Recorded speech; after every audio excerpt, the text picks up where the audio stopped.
Assalamualaikum warahmatullahi wabarakatuh. Kami dari kelompok 8 kelas B akan mempresentasikan mengenai tumbuh-tumbuhan dalam perspektif Islam.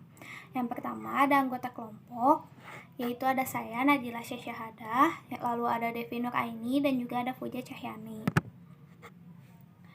Materi yang akan dibahas pada kesempatan kali ini, yang pertama ada definisi tumbuh-tumbuhan dalam perspektif Islam, yang kedua ada produksi tumbuhan menurut Islam, yang ketiga ada jenis tumbuh-tumbuhan yang disebutkan dalam Al-Quran, dan yang terakhir, yang keempat, manfaat tumbuh-tumbuhan bagi kehidupan manusia.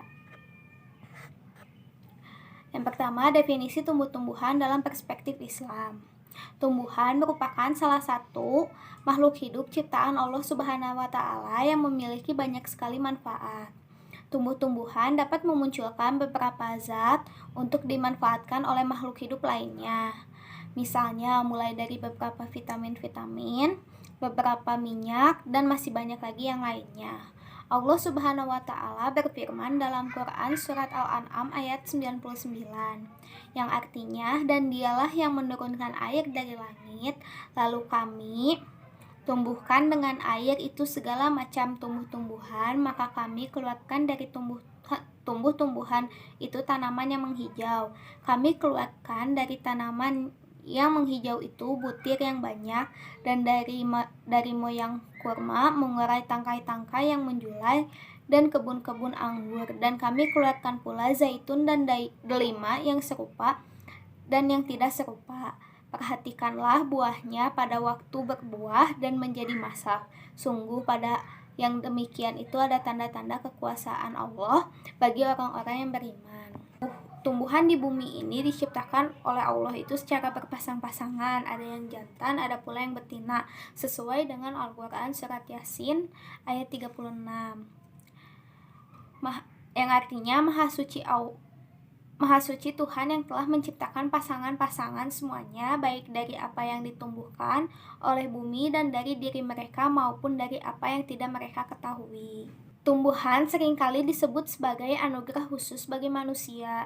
Bahkan Allah Subhanahu wa Ta'ala menggambarkan surga sebagai tempat tinggal yang indah di tengah kebun kelanggengan. Terjemah dari bahasa Inggris atas surat Asyaf ayat 12, Beautiful Mansion in the Garden of Eternity. Sayangnya, makna ini tidak tergambar dengan baik dalam bahasa Indonesia, terjemahan bahasa Indonesia, yaitu dan tempat-tempat tinggal yang baik di dalam surga.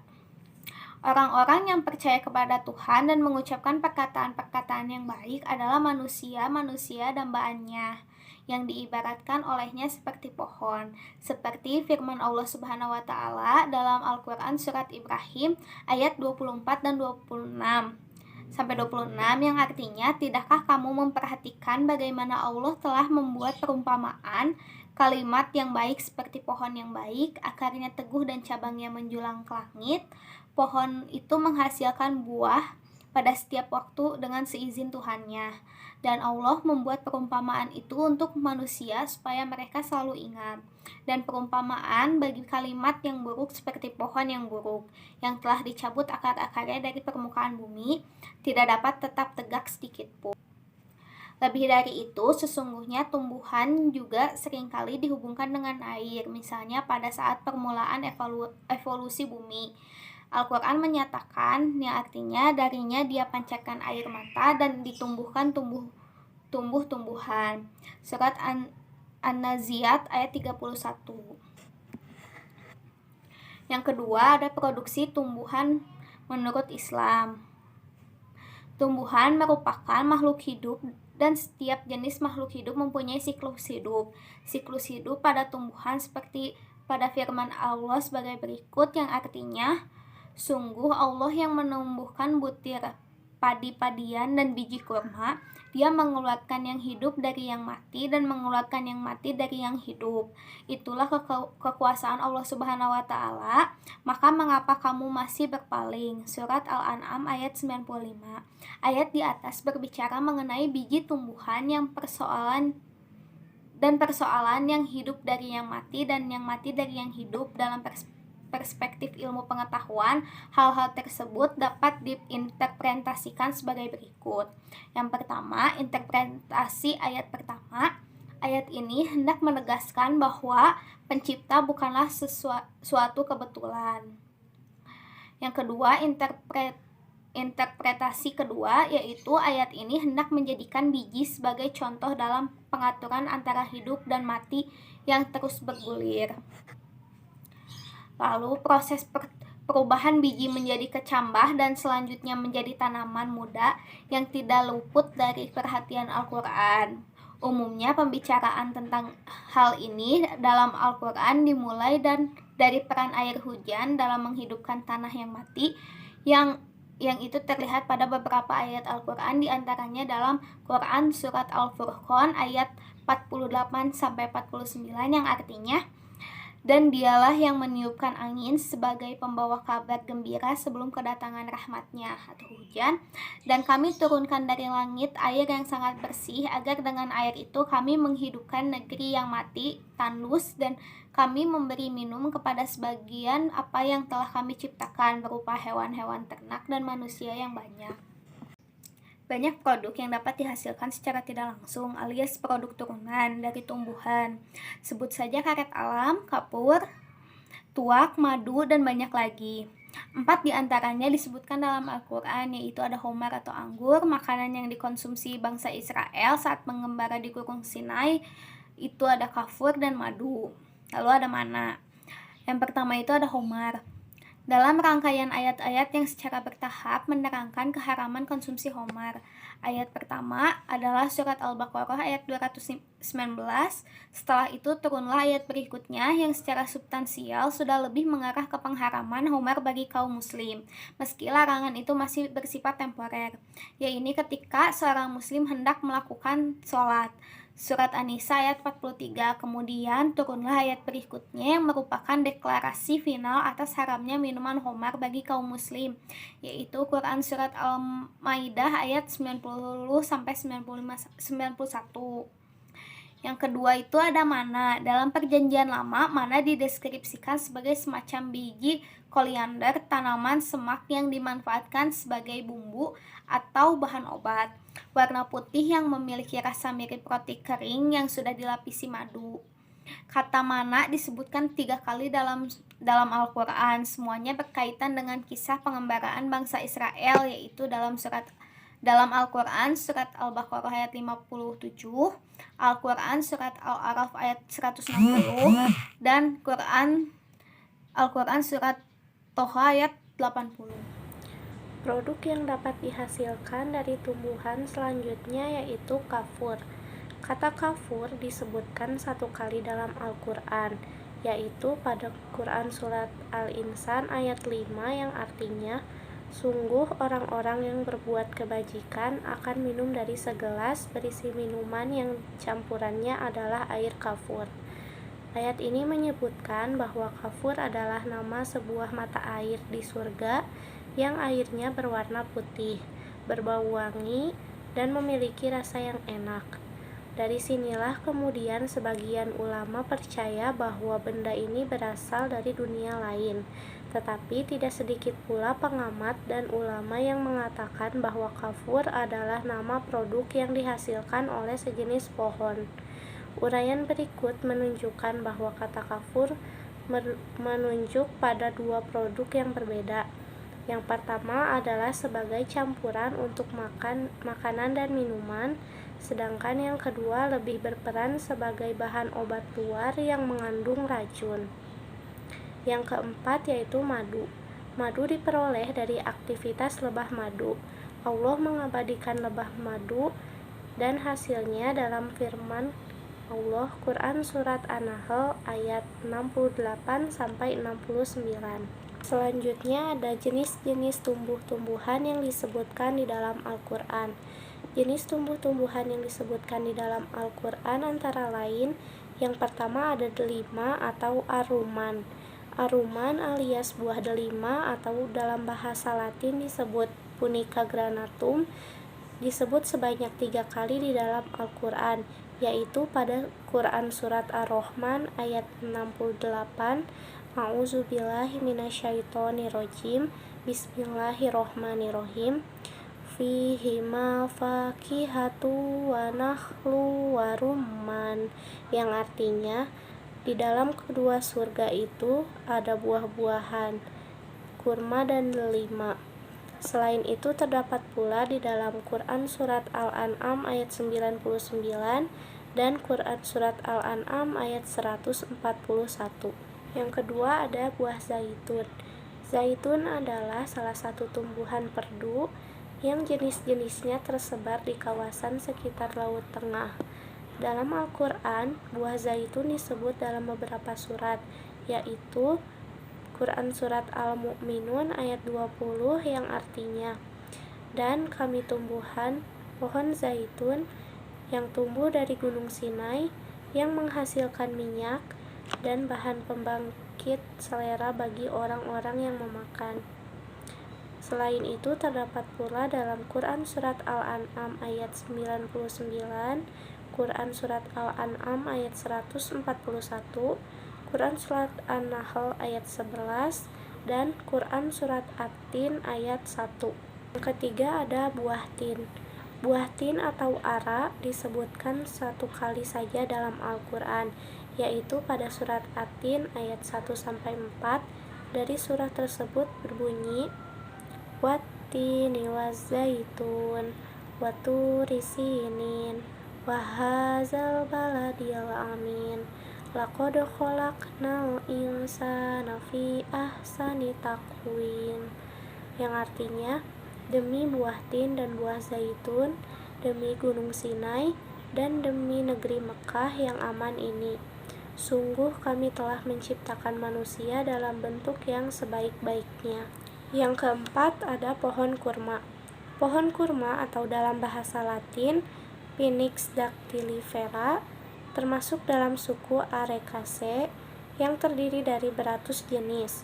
Dalam Al-Quran, buah kurma terdapat di dalam 20 ayat, yaitu 6 ayat berbicara tentang perumpamaan yang menggunakan kata an-nakhl, baik yang berupa peringatan atas perilaku buruk manusia, peringatan atas keraguan mereka akan eksistensi Allah, hingga peringatan atas upaya manusia mempersekutukan Allah.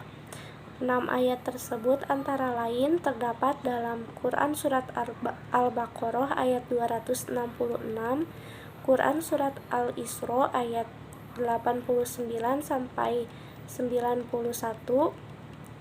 Quran Surat Al-Kahfi ayat 32, Quran Surat Toha ayat 71, Quran Surat Al-Haqqah ayat 7, dan Quran Surat Al-Qamar ayat 20. 9 ayat yang lain banyak diantaranya menyebutkan kata an-nakhl bersama-sama dengan jenis buah lainnya, berbicara mengenai rezeki dalam berbagai bentuk. 9 ayat tersebut terdapat dalam surat Al-An'am ayat 99, Quran Surat An-Nahl ayat 11, Quran Surat Al-Mu'minun ayat 19, Quran Surat Asy-Syu'ara ayat 148, Quran Surat Yasin ayat 34, Quran Surat Qaf ayat 10, Quran Surat Ar-Rahman ayat 11, dan Quran Surat Ar-Rahman ayat 68. Terakhir, Quran Surat Abasa ayat 27-31. 3 ayat berikutnya berbicara tentang kurma dalam kaitannya dengan teknologi.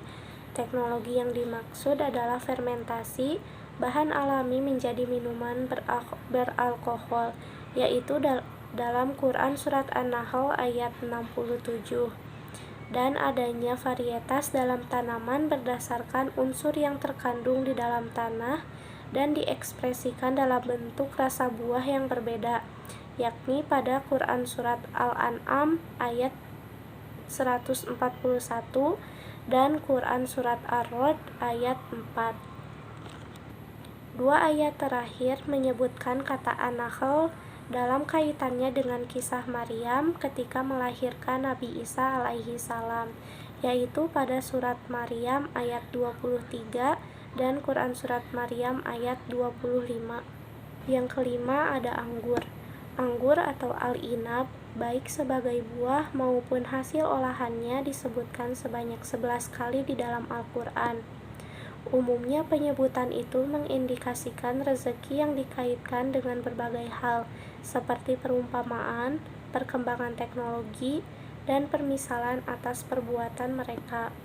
Salah satu surat yang menyebutkan tentang anggur adalah Quran Surat An-Nahl ayat 11 yang artinya, dengan air hujan itu dia menumbuhkan untuk kamu tanam-tanaman, zaitun, kurma, anggur, dan segala macam buah-buahan. Sungguh pada yang demikian itu benar-benar terdapat tanda kebesaran Allah bagi orang-orang yang berfikir. Yang keenam ada bidara. Pohon sidr atau sidrah disebutkan 2 kali dalam Al-Quran. Pohon ini diasosiasikan dengan 2 kelompok jenis tumbuhan, yaitu yang pertama pohon cedar dalam bahasa Inggris yang berasal dari marga Cedrus, dan yang kedua pohon lote atau hackberry yang berasal dari marga Celtis. Bidara adalah kata yang biasa dipakai untuk menerjemahkan sidr dalam bahasa Indonesia. Dalam ayat Al-Quran, pohon ini digambarkan tumbuh di 2 tempat, yaitu di dunia dan di surga. Dalam surah Basa ayat 15-16, sidr digambarkan sebagai pohon di bumi, sedangkan pada surat lainnya yaitu surat Al-Waqiah ayat 27-33, sidr digambarkan sebagai pohon di surga. Yang ketujuh ada syaj miswak. Syaj miswak atau dalam bahasa Latin Salvatora persica yang termasuk di dalam famili Salvadoraceae memiliki beberapa nama lain dalam bahasa Arab, yaitu khamr, syaj, arak, dan khardal. Salvatora persica adalah pohon kecil atau semak dengan batang yang bercabang dan tidak lurus, berlekuk-lekuk, tidak teratur. Kulit batangnya tampak kering dan pecah-pecah, berwarna putih kotor, dan berbonggol-bonggol di beberapa tempat. Kulit luar akarnya yang pecah-pecah berwarna sama dengan tanah pasir tempatnya tumbuh. Apabila dirasakan, batang dan akarnya berbau agak harum dan sedikit menimbulkan rasa hangat.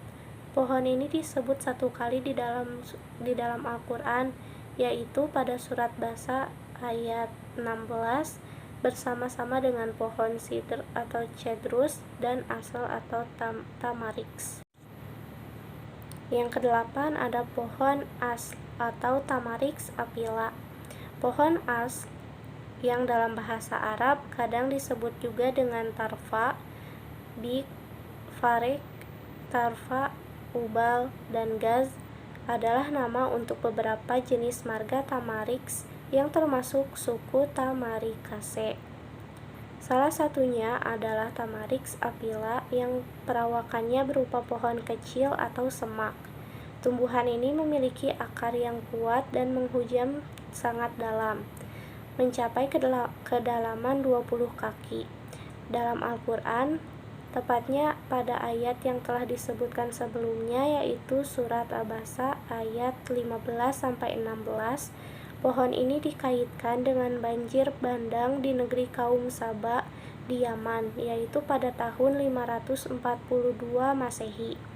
Banjir yang diakibatkan jebolnya bendungan Ma'rib ini menghancurkan semua lahan perkebunan dan pertanian yang ada, terkecuali beberapa tumbuhan yang memiliki perakaran yang dalam, yaitu asl atau tamarix, sidr atau cedrus, dan khamr atau miswak tadi, yaitu Salvatora persica. Jahe atau disebut janzabil dalam bahasa Arab adalah tumbuhan yang dekat dengan kehidupan manusia. Al-Quran tepatnya pada surah Al-Insan menyebut jahe sebagai bahan campuran minuman di surga. Dalam surah Al-Insan ayat 17 yang artinya, dan di sana mereka diberi segelas minuman bercampur jahe. Kacang adas dalam bentuk kacang adas atau Lens culianaris dari suku Pabacae disebutkan satu kali dalam Al-Quran, yaitu dalam surah Al-Baqarah ayat 61. Pada ayat ini kacang adas disebutkan bersama-sama dengan sayur mayur, mentimun, bawang merah, dan bawang putih. Bawang. Secara umum bawang termasuk di dalamnya bawang bombay dan bawang merah. Dalam bahasa Arab disebut dengan basal. Bawang bombay mempunyai nama Latin Allium capa dari suku Liliaceae. Sedangkan bawang merah mempunyai nama binominal Allium Ascalonicum, yaitu jenis yang tergabung dalam kelompok ini mempunyai umbi lapis. Mentimun dari suku Cucurbitaceae dikenal dengan nama kasa. Dalam bahasa Arab, kata ini disebutkan hanya satu kali dalam Al-Quran, bersamaan dengan bawang merah, bawang putih, dan kacang adas, yakni dalam surah Al-Baqarah ayat 61, yang telah disebutkan sebelumnya dalam sebuah hadis yang diriwayatkan dari Abdullah bin Zafar. Ia berkata, Aku pernah menyaksikan Rasulullah memakan mentimun bersama buah kurma. Basil. Sweet basil dalam Seraung adalah tanaman terna yang bertinggi 30-130 cm. Berbagai bagian tumbuhan ini banyak dimanfaatkan sebagai bumbu dalam berbagai resep masakan, dari masakan Eropa hingga masakan dari suku-suku di Asia Tenggara. Seraung atau berasil tercatat dalam beberapa hadis Rasulullah dan mempunyai sejarah panjang dalam tradisi pengobatan. Labu atau yaktin termasuk ke dalam kelompok labu-labuan. Kata ini disebut satu kali dalam Al-Quran terkait kisah Nabi Yunus, yakni dalam firman Allah surat As-Saffat ayat 146, yang artinya, kemudian untuk dia kami butuhkan sebatang pohon dari jenis labu. Dalam bahasa Arab, kata takvin mencangkup semua tumbuhan dan tak bercabang, dalam artian seperti tumbuhan merambat, termasuk di dalamnya semangka dan mentimun. Labu yang disebutkan dalam Al-Quran tampaknya mengacu pada labu yang juga disebut duba atau kar. Sawi kardel alias sawi yang berasal dari suku Brassicaceae. Kata ini disebutkan sebanyak 2 kali dalam Al-Quran. Dua-duanya berbicara tentang biji kardal yang dikaitkan dengan perhatian dalam bahasan Allah atas sekecil apapun perbuatan manusia. Allah berfirman yang artinya, dan kami akan memasang timbangan tepat pada hari kiamat, maka tidak ada seorang pun dirugikan sedikit sekalipun, hanya seberat biji sawi. Pasti kami mendatangkan pahala dan cukuplah kami yang membuat perhitungan. Ayat lain dari sawi terdapat pada Quran surah Luqman ayat 16. Dan yang terakhir yaitu manfaat tumbuhan bagi kehidupan manusia, yang untuk dikonsumsi bahan penghasilan oksigen, sebagai obat, dan sebagai peneduh. Assalamualaikum warahmatullahi wabarakatuh.